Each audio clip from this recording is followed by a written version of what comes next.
Once again, my friends, I'm Drak, and we're continuing on in our Blizzcon coverage. So, now that I've got my inner fanboy out, now I've got the ultimate negative out, let's actually talk about some of the other announcements that happened. The next one that actually caught my interest and that I did my homework on was Hearthstone. So at this point, the major announcement that Hearthstone had, which was actually at the opening ceremony, was the expansion Mean Streets of Gadgetzan.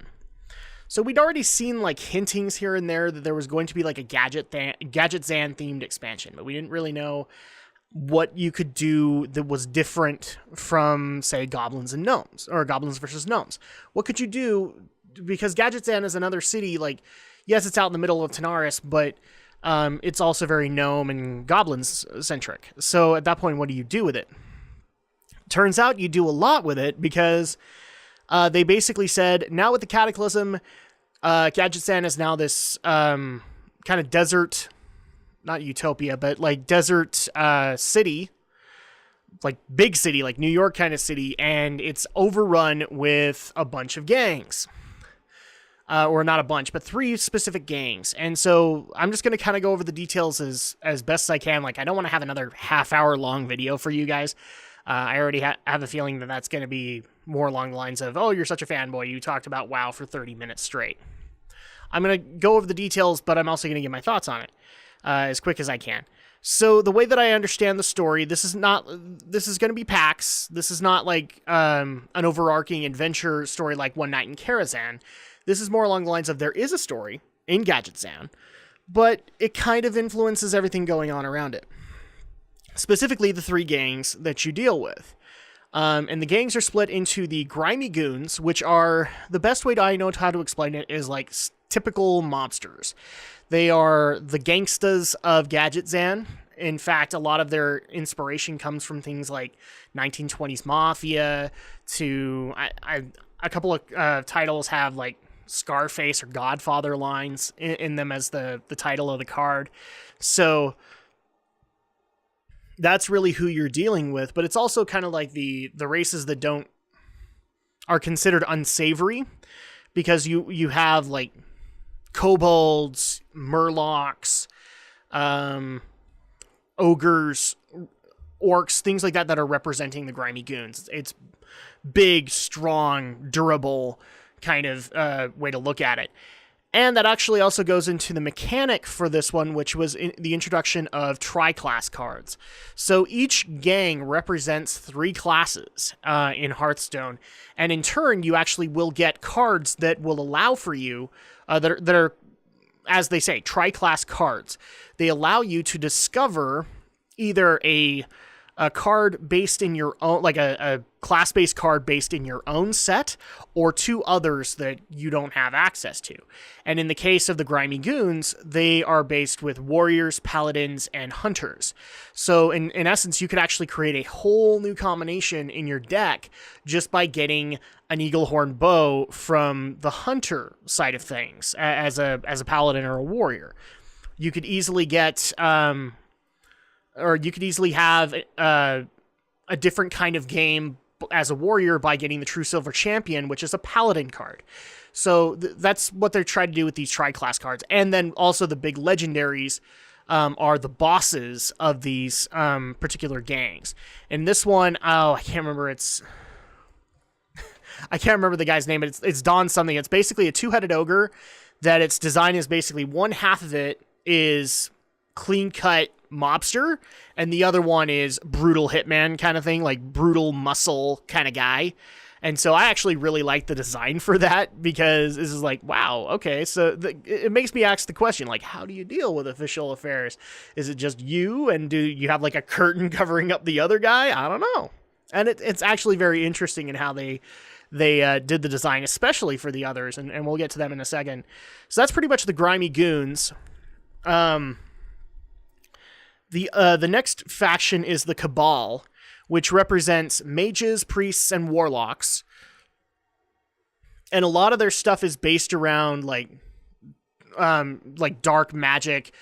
Cabal, like, I'm trying not to use the reference of the Cabal in World of Warcraft because it's not that. The Cabal is basically like dark casters, dark sorcerers, and a lot of their stuff is based around unstable, corrupted mana. So at that point, you like a lot of their cards are like Arakoa with twisted tattoos in their robes and in their hands, representing that corrupted mana. And in turn, so again, you get the Tri-Class card. As a Warlock, you could get something from the Priest deck and be able to get a good heal out of it, or you could get something absolutely destructive out of the Mage deck with it, or even from the Warlock deck. Their leader, however, is named Kazakis, and he's probably the most interesting card of this expansion.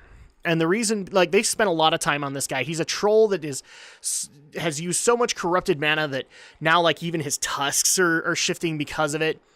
But he's like one of the most powerful legendaries in the frickin' expansion because he basically gives you the option to do three choices in a potion, and all of which can like add a different thing to your deal. So you could have something like gives you 6 health, does 6 damage to all of your enemies, and then resurrects 3 allies or three former cards that were in the battle. And that's amazing. Like that's an amazing game changer kind of thing. So I have a feeling Kazakis is going to be a must-have for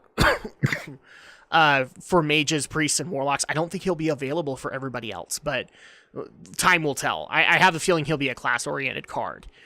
So he's like so the Dawn is the one for the legendary for the Grimy Goons, and Kazakis is the legendary for the Cabal. The other one, which I'm more interested in, is the Jade Lotus, which represents shamans, druids, and rogues. And it's heavily inspired by Pandaren architecture. A lot of its cards are inspired by Pandaren races. Minus, I didn't really see a whole lot of inspiration from the Hosen because they got moved to the Grimy Goons. I forgot about them. But like Jinyu, there are some Grimy Goon ones that are Jinyu, but I know there were a lot of other Jinyu ones that were in the Jade Lotus as far as design. Mantid are obviously there. And in turn, we also got to see their boss, which is... There's technically 2. Like, so you have... I think it's Aya Blackpaw is her name. So she's the last of the Blackpaw family, which is very, very wealthy in Gadget Zan, and she'll be the legendary that you can get there. But there will also be another card, which is White Eyes, I think is what his name is. He's the bodyguard for Aya. And I have a feeling like they'll probably do something in combination together. But, I mean, he's supposed to be the big, brutish muscle that she needs, because they emphasize, like, all of his strength. His wrists are kegs from Brewmaster kegs. He's one of his shoulder guards is a former Pandaren bell kind of thing. And so he looks big, brutish, and awesome, and everything is based around Jade for them. Jade and gold. And so, like I said, the Tri-Class is for Druid, Rogue, and Shaman.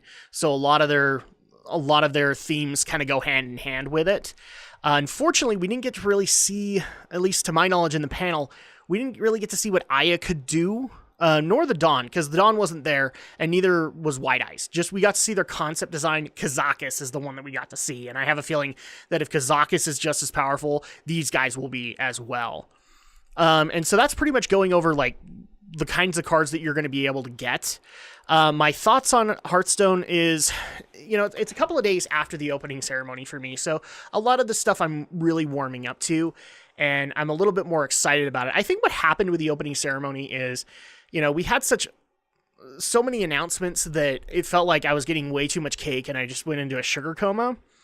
And now, like, a lot of this stuff is, now that I've thought about it a couple of days later, it's really warming up to me. I'm running late, so, it's no surprise here, but it's really warming up to me.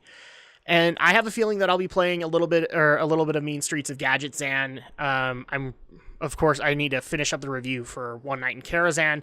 I've got, like, I think 1 or 2 more wings to go in recording. So, but I'll definitely mess around with this stuff, because the Tri-Class card alone, that's very interesting to me, because a Druid deck could easily be 100% changed by adding in a Shaman card. It's something I'm definitely looking into. And that's kind of my thoughts on Hearthstone Mean Streets of Gadget Zan and what they have planned. I think and they also announced that they had a couple of other major features that were going to coming into, like Tavern Brawl, into the arena, in the Q&A. Which are going to be great for Hearthstone players. I'm not really an arena player. I tend to just play casually, but I'm glad that you got that the hardcore Hearthstone players are getting something out of it, because it's one of those things I love about Blizzard. They cater to the community. They listen to it, and they try to bring it in as much as they can. But yeah, I think that's going to go ahead and do it for my discussion on Hearthstone. Overall, the announcements were good. Mean Streets of Gadget Zan is something that I can be excited for, and I look forward to playing it when it comes out. I think the beta starts up. Oh, I think they said that there was going to be some kind of a no. Mean Streets, I think they actually did say was going to be coming either November or December. So we can look forward to that, and that's going to go ahead and do it for this video. So you guys can look forward to the next video where I will be covering the announcements in Diablo. Till next time, my friends.